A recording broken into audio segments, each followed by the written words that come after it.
नमस्कार शेतकरी मित्रांनो, तुम्हाला आज एक जे आपल्या टाटरची पत्ती फसते त्याच्याविषयी माहिती सांगणार आहे मित्रांनो. तर मित्रांनो, काही ऑटो स्विच जी आहे ती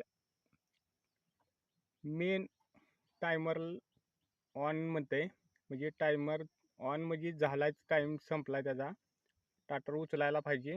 पण इथं मित्रांनो टाटर उचललं नाही. कारण काय आहे त्याचं माहिती आहे का मित्रांनो, त्याची पत्ती फसलेली आहे. तर पत्ती का फसते मित्रांनो, इथं टायमर लागतंय. ही लाईट जी आहे ती टायमर आहे. टाइम जर चालू झाला, लाईट जाऊन आली की ही टायमर आहे आणि ही मेन ऑन म्हणते. तर मित्रांनो, ह्याच्यामध्ये पत्ती फसण्याचं कारण तुमचं लूज कॉन्टॅक्ट, कुठंतरी एक फेस लूज असल्यामुळं पत्ती फसते. आणि ती पत्ती फसणं चांगलं आहे मित्रांनो. पत्ती फसल्यामुळं मोटरला धोका होत नाही. व्हिडिओ आवडल्यास लाईक सबस्क्राईब करा मित्रांनो.